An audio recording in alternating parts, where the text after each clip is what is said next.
Olá a todos vocês que estão acompanhando a programação da TV Câmara, aqui pelo canal 61.4, canal aberto em sinal digital, pela TV Câmara, canal 4 da NET, e também pelo portal www.riopreto.sp.leg.br.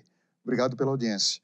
Este é o Câmara Cidadania, que hoje tenho o prazer de receber, aqui em nossos estúdios, um dos chefes do cartório eleitoral de São José do Rio Preto, Zona 268, o Regis Pistori, que vai tirar algumas dúvidas sobre as eleições 2016. Obrigado, Regis, pela sua presença. Seja bem-vindo. Olá, eu que agradeço a oportunidade. Nós temos algumas informações que eu vou passar para vocês agora. Nas eleições 2016, os eleitores brasileiros vão escolher, através do voto e dentro de seus próprios municípios, um prefeito e um vice-prefeito, assim como os vereadores, membros que vão integrar as câmaras legislativas municipais. O segundo turno é realizado apenas nos municípios com mais de 200 mil eleitores, em que nenhum dos candidatos consiga a maioria absoluta, ou seja, 50% dos votos mais um. Os dois candidatos mais votados no primeiro turno disputam o segundo turno entre si. As eleições municipais acontecem no Brasil de 4 em 4 anos. Corretas as informações, Regis? Precisas, correto, sim. Então tá ok. Agora, para se chegar sem um eleitor, não é? Às vezes a pessoa pergunta, por que eu preciso tirar um título de eleitor? Então, eu gostaria que você explicasse para a gente, Regis, qual é essa necessidade. Bom, no sistema brasileiro, né, o título eleitoral é obrigatório, né? Vivemos uma democracia, depois de tanto tempo impedidos de votar. Então, assim, todo aquele que queira participar, né, desse movimento, né, de cidadania e democracia no Brasil, tem a obrigação de tirar o título para, de alguma forma, contribuir para que a vida política do Brasil melhore e as administrações, né, nesse caso aqui, municipais, melhorem também, dentro do que for possível. Então, é obrigação do cidadão tirar o título de eleitor. O jovem que quer ser o eleitor, quer ser o primeiro eleitor, cidadão, enfim, que queira solicitar pela primeira vez, existe uma data limite para requerer essa inscrição? Sim, esse ano, para as eleições de 2016, a data limite é 4 de maio, quando o cadastro vai ser fechado, e depois o cidadão ele fica impedido de conseguir fazer o seu primeiro título, a transferência de município, ou mesmo uma revisão para alteração de nome ou de local de votação. Tá certo. Eu gostaria que você falasse agora, Regis, sobre a obrigatoriedade do voto. Quando ele é obrigatório, quando ele não é. E o eleitor entre 16 e 18 anos, ele é obrigado a votar? Bom, a obrigação do voto no Brasil, ela abrange pessoas entre 18 e 70 anos. Os jovens entre 16 e 18 e aqueles acima de 70 anos ficam desobrigados a votar.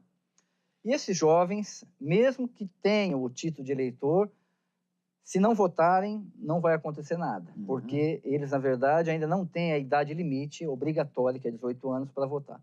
Tem o título, por uma série de circunstâncias, inclusive para querer votar, obviamente, mas se não votarem, não tem nenhuma consequência danosa a ele. Dois ganchos aí na sua resposta, Regis. O jovem entre 16 e 18 anos que queira tirar o título, ele já pode, então, votar nessas eleições.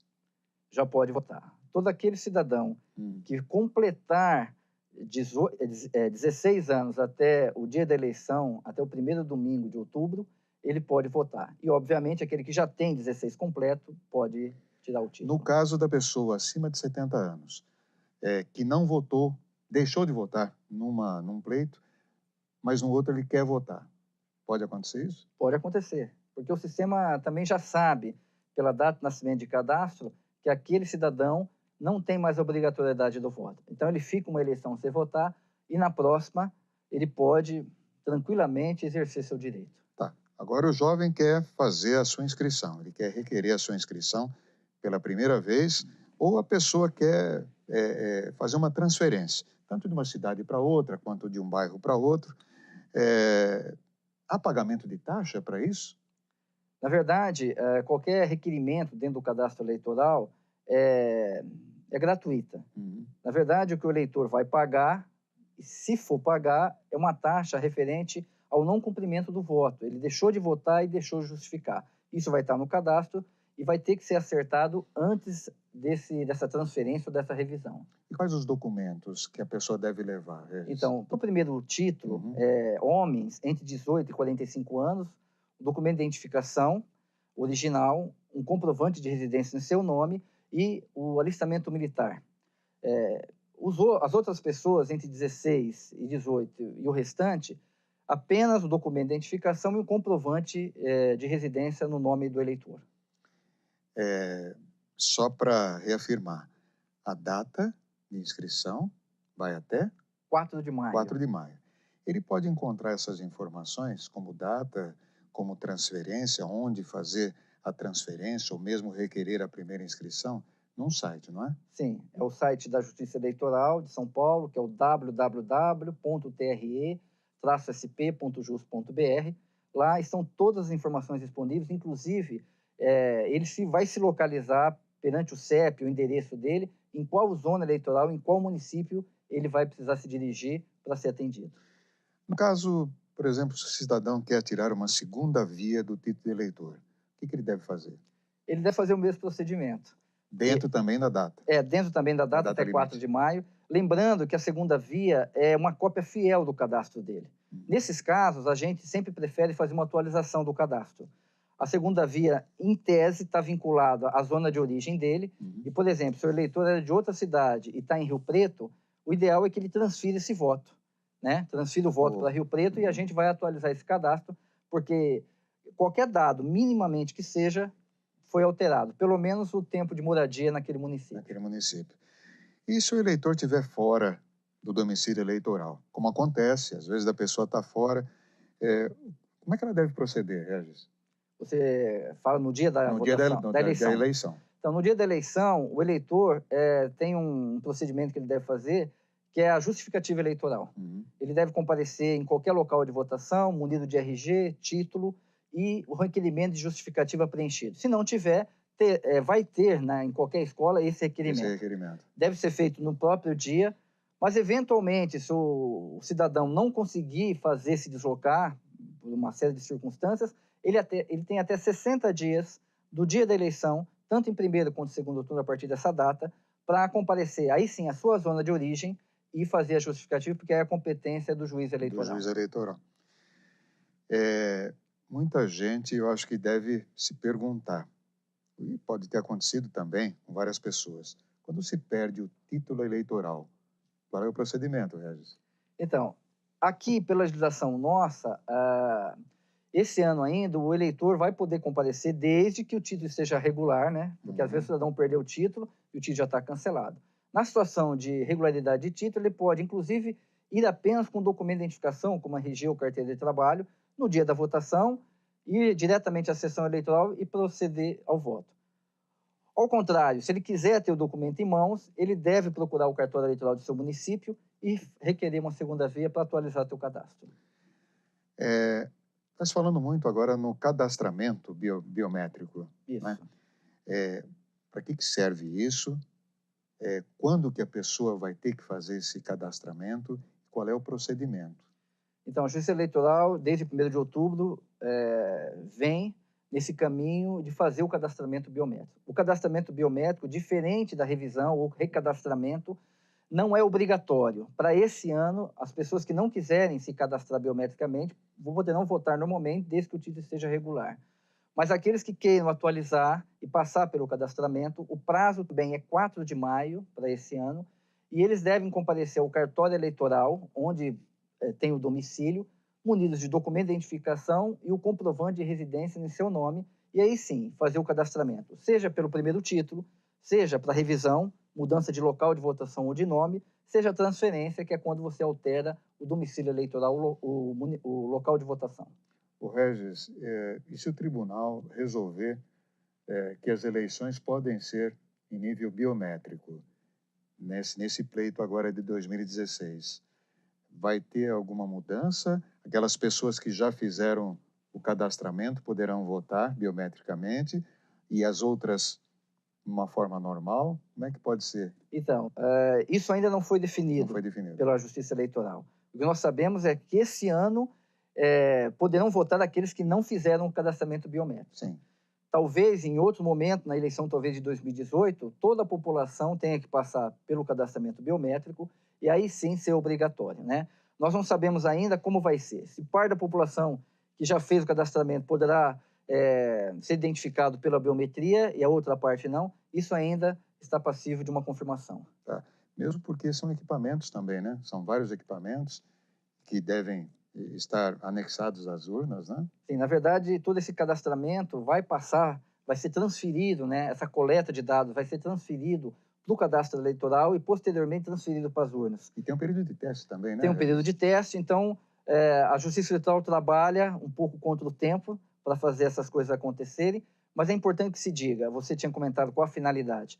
A principal finalidade do cadastramento biométrico é dar mais segurança e transparência, impossibilitar de vez a fraude eleitoral. É o que a gente espera e é o que a gente também espera de uma justiça que sempre tem como meta a questão da honestidade e transparência. Também, para esse cadastramento, a pessoa pode fazer através do site, agendar uma data. Isso. Ela pode entrar no site que nós comentamos e fazer o agendamento. Por que o agendamento? Porque as demandas são muitas, né? A quantidade de leitura a ser atendida é muito, e sim, todo aquele que tiver agendado vai ter um horário certo e ser atendido. Isso não quer dizer que o restante da população que compareceu ao cartório não seja atendido, só que o tempo de atendimento vai demorar um pouco mais. Tá certo, então. Nós vamos fazer um pequenino intervalo e a gente já volta já, ok? Câmara Cidadania, em 1 minuto só.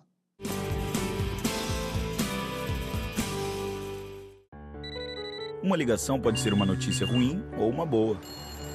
Pode ser um amigo, alguém da família ou até engano. Mas tem uma ligação que pode ser o começo de uma grande virada. Serviço 132. Sigiloso e à disposição de todos os cidadãos, 24 horas por dia, 7 dias por semana. Para dúvidas, informações, orientação e apoio no tratamento daqueles que usam drogas, ligue pra gente. A gente liga pra você. Ministério da Justiça, Governo Federal.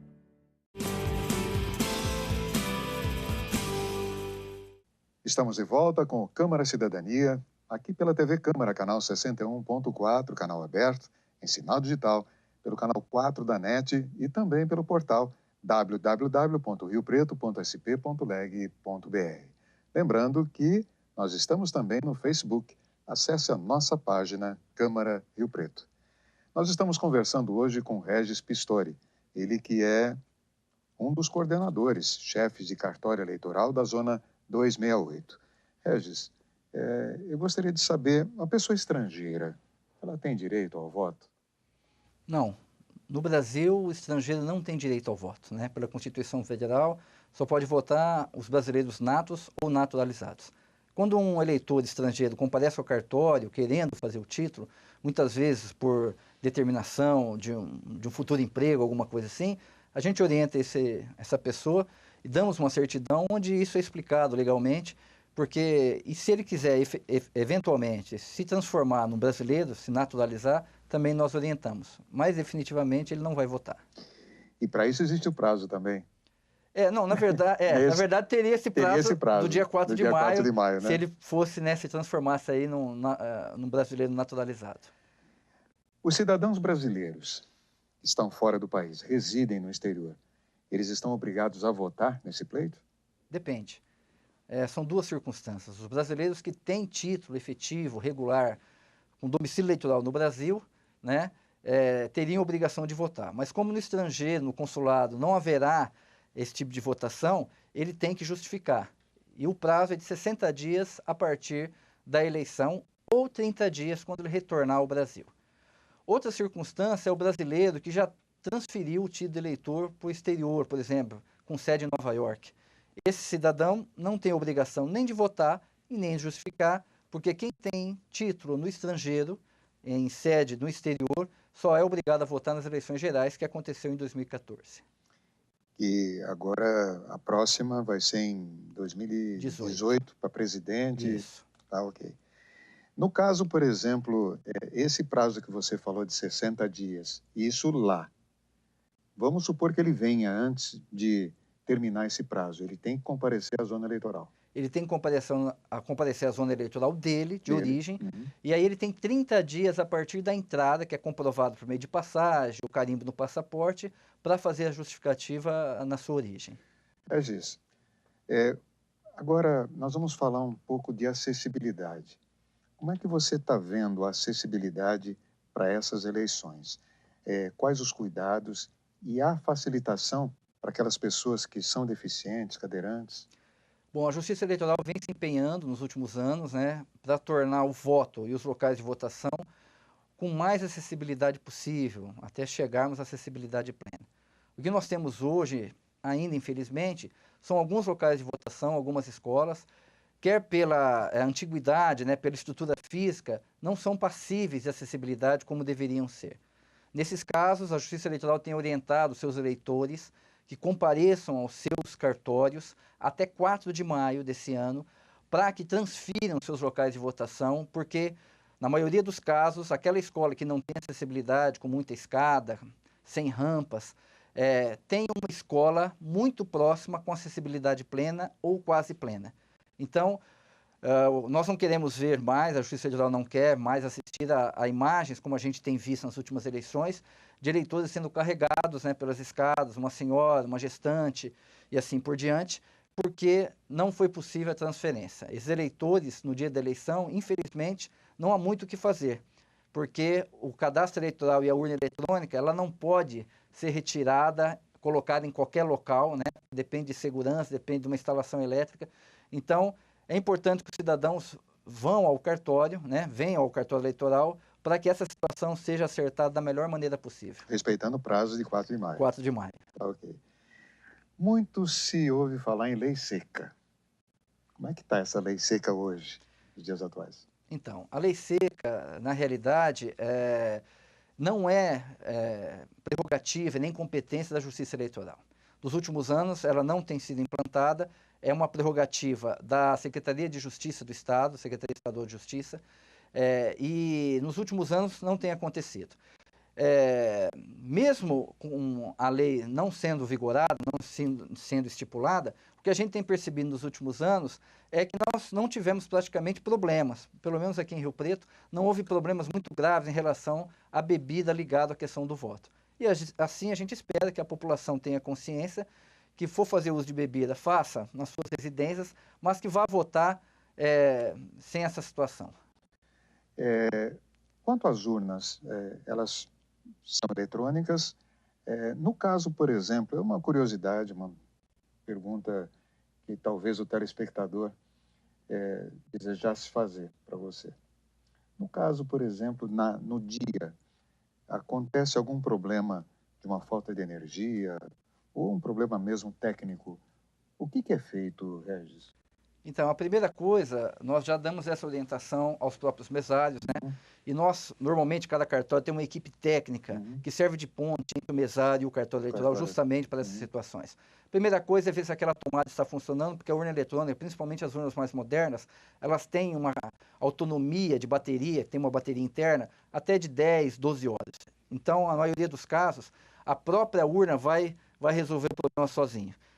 Na pior das hipóteses, se a gente não conseguir trocar a tomada, o problema é na urna mesmo. E nós temos algumas urnas reservas, cada zona eleitoral, já prontas, né, para fazerem essa troca, para serem trocadas e aí continuar com a votação eletrônica. Porque o que a Justiça Eleitoral menos quer é que a gente vote em papel, no sentido de que a votação é muito mais demorada e, principalmente, a transmissão desses dados e a totalização na noite realmente fica muito complicado. Mas se precisar, as cédulas... Sim, as cédulas estão preparadas, né, autorizadas, rubricadas pelo juiz eleitoral de cada zona eleitoral, mas nos últimos anos têm sido muito pouco usadas. E como é que faz, por exemplo, os dados entre uma cidade, por exemplo, da mesma região, que não tem a urna eletrônica, né, nessa votação, com as que têm urna eletrônica, como é que vocês cruzam os dados? Então, na verdade, normalmente a competência da transmissão dos dados tem um sistema próprio da Justiça Eleitoral, que aos poucos, nesse período, nesse calendário eleitoral vai ser implantado em cada zona, fica na competência de cada zona eleitoral. Eventualmente, uma urna, isso acontece inclusive na própria urna, porque Pode ter uma urna que quebrou no meio do caminho, teve metade do dia com votação eletrônica e metade com cédula. No final do dia, essas cédulas são recolhidas e passadas por um sistema que a gente chama de voto cantado, né, um antigo voto cantado. A gente vai inserir esses dados numa mídia, numa urna e fazer com que esses votos em papéis se transformem em dados eletrônicos e sejam transmitidos também. E hoje, com esse avanço da tecnologia, Regis, os resultados provavelmente saem no mesmo dia. Sim, sem dúvida. Nós temos a questão da totalização tem sido cada vez mais rápida, né? É óbvio que depende da transmissão, da demanda, mas o TSE tem investido pesadamente e nos últimos anos, principalmente nas eleições municipais que a gente tem visto a última, nós conhecemos aqui o novo prefeito de forma muito rápida. A questão, às vezes, de 1h30, 2 horas, terminada a votação, nós já sabemos quem é o próximo prefeito e possivelmente os vereadores talvez demorem um pouco mais, mas o prefeito a gente já vai conseguir saber. Lembrando que no dia 2, né, de outubro, é isso? Isso é o primeiro primeiro turno, das 8 às 17 horas. Às 17 horas. A pessoa deve levar o seu título de eleitor ou um documento, caso... Na verdade, nós pedimos para levar as duas coisas. As duas coisas. O título e o RG. O RG. Lembrando que, assim, na falta do título, a pessoa pode votar normalmente, óbvio, sabendo onde vota, só com o documento de identidade. Para quem que a pessoa vai votar? Para um prefeito? Para o vice, né, na mesma chapa, e para vereador. Para vereador. Vai ser uma eleição provavelmente bem tranquila. Normalmente bem tranquila. Regis, eu gostaria que você repetisse. Se houver algum problema, se a pessoa quiser uma informação, se a pessoa quiser fazer um agendamento para o cadastramento biométrico, o site. Eu gostaria que você reprisasse o site. Sem dúvida. O site da Justiça Eleitoral no estado de São Paulo é www.tre-sp.jus.br e vou deixar nosso telefone também, que é o 3232-8313, da 268 Zona Eleitoral. Para qualquer dúvida, né, estamos à disposição de toda a população e é importante que todo mundo confira seu título, confira sua situação eleitoral, para não deixar para a última hora, porque isso demanda filas e constrangimento para o próprio eleitor. Só repete o telefone, por É gentileza. 3232-8313. Tá. O cartório eleitoral, na bem da verdade, os cartórios, eles funcionam de que hora a que hora? Eles funcionam normalmente de segunda a sexta, das 12 às 18 horas. Quer dizer que, por exemplo, a pessoa quer uma informação, ou mesmo se cadastrar, ou mesmo fazer uma inscrição para um novo título, é a partir do meio-dia, então. Isso, mas quando ele vai acessar, porque o agendamento na biometria, embora não seja obrigatório esse ano, ele pode ser feito a qualquer tempo dentro do horário normal, porque ele não precisa do cartório eleitoral para fazer esse cadastramento que é feito. Agora, se ele precisar do atendimento pessoal, aí sim vamos cumprir esse horário, que é das 12 às 18. Bastante esclarecedor, Regis. Nossa entrevista acabou, o tempo já foi o limite. Agradeço mais uma vez a sua participação aqui no programa e a Câmara está à sua disposição. Eu que agradeço a oportunidade, né, o acolhimento, e estamos à disposição para qualquer outro esclarecimento lá no cartório eleitoral. Muito obrigado. Câmara Cidadania volta semana que vem com outro assunto de interesse do cidadão. TV Câmara, o canal do Legislativo.